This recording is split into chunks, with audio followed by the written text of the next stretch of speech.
আসসালামু আলাইকুম। আশা করছি আল্লাহর অশেষ রহমতে সবাই খুব ভালো আছেন। আলহামদুলিল্লাহ আমিও খুব ভালো আছি।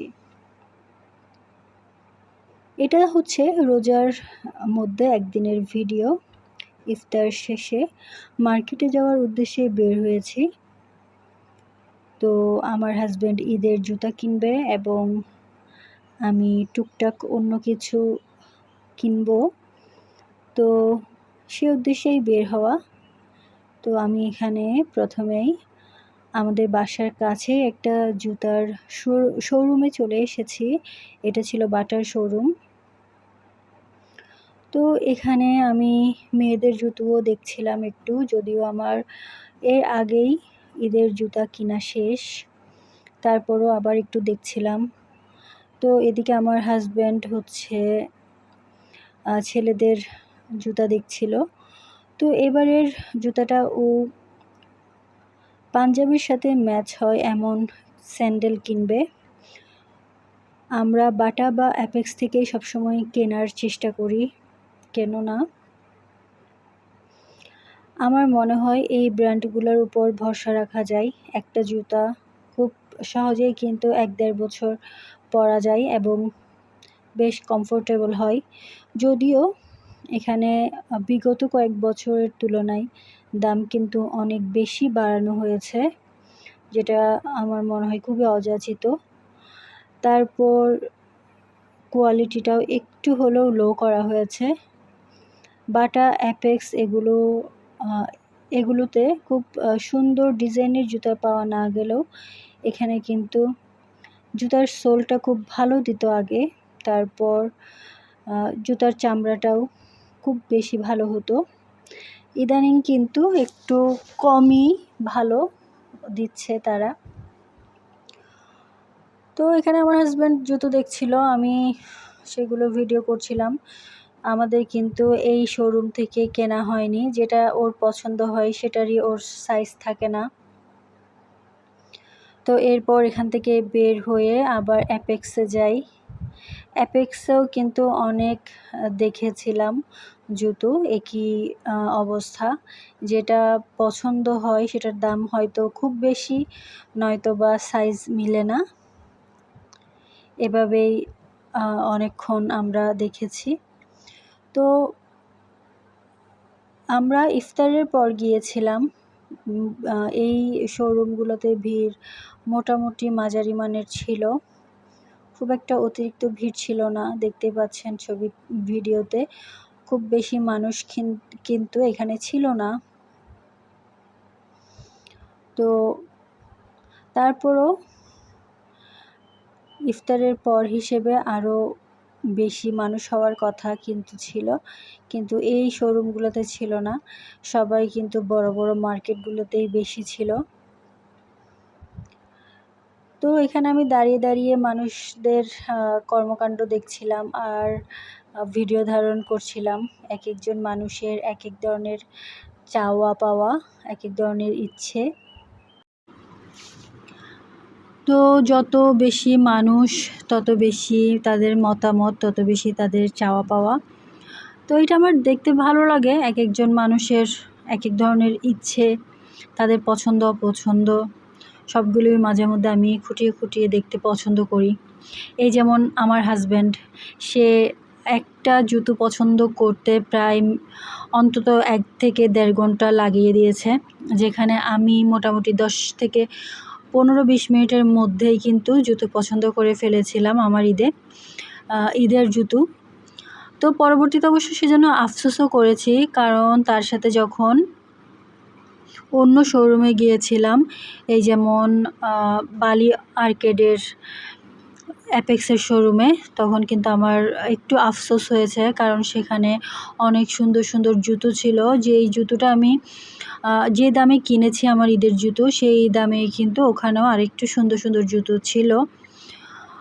তো সেজন্য আমার কিন্তু আফসোসও হয়েছে।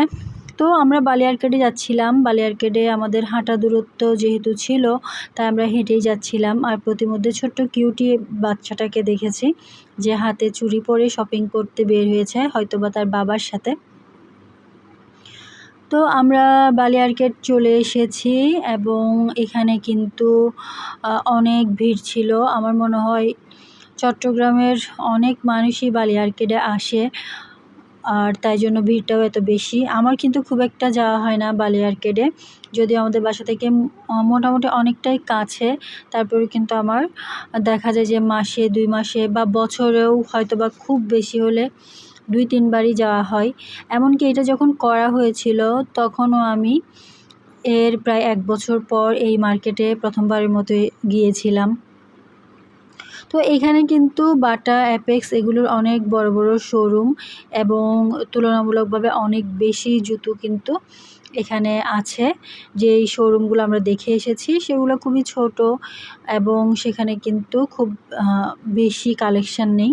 সে তুলনায় এখানে বেশি কালেকশান ছিল, আর মেয়েদের জুতোরও কিন্তু অনেক বেশি কালেকশান ছিল। তো আমি দেখি হয়তোবা আবারও পরে 7-8 মাস পর যদি জুতো নেই এখান থেকে নিব। এই জায়গা থেকে এসে নেওয়ার চেষ্টা করব যদি সম্ভব হয়। আমি একসময় খুব বেশি মোটামুটি হিল পরতাম কিছুটা। তো পরবর্তীতে যখন জানলাম হিলে কিন্তু একটু সমস্যা হয়, ব্রেনে প্রেশার পড়ে, এই ধরনের কিছু তথ্য পেয়েছিলাম। তো এরপর থেকে আমি মোটামুটি ফ্ল্যাটে চলে গিয়েছিলাম অনেকটাই। জুতোর ক্ষেত্রে আমি সবসময় ফ্ল্যাট জুতোই মোটামুটি পছন্দ করে থাকি। তো এরপর এখনও আমি ফ্ল্যাটেই পরে থাকি মোটামুটি। তারপরেও মাঝে মধ্যে হিল, অল্প একটু হিল চুজ করি এখন, কারণ একেবারে ফ্ল্যাট হলে অনেক সময় ঝামেলা হয়, বিশেষ করে শাড়ি পরলে তখন একটু ঝামেলা হয়। তো সেজন্য মাঝে মধ্যে কিন্তু হিলটা প্রেফার করি। তো এখানে এসে অবশেষে আমার হাজব্যান্ড তার পছন্দ মতো জুতো নিয়েছে। তো দামটাও মোটামুটি রিজনেবল ছিল, খুব একটা অতিরিক্তও ছিল না।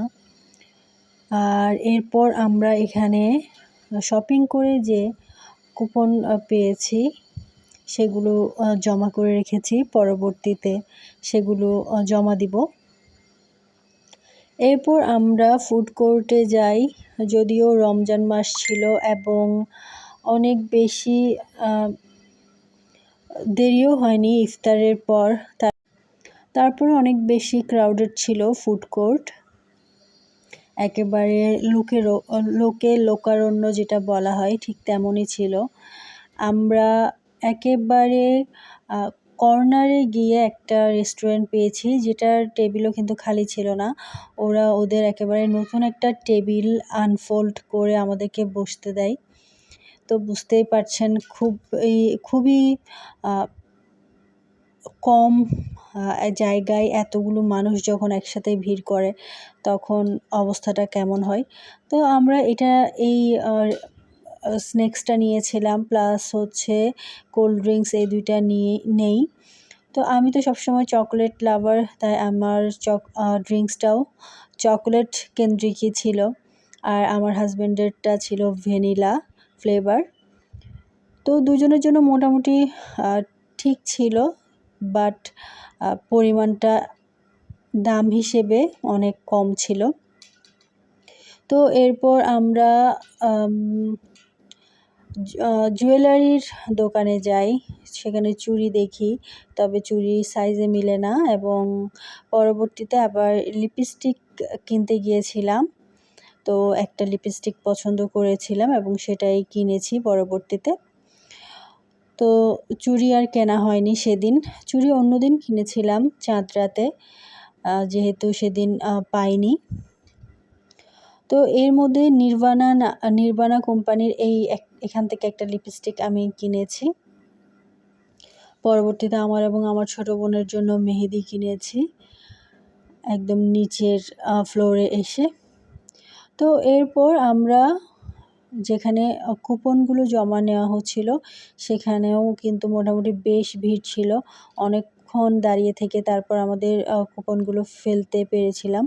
যদিও আমি লাইনে দাঁড়াইনি, আমার হাজব্যান্ডই দাঁড়িয়েছিল।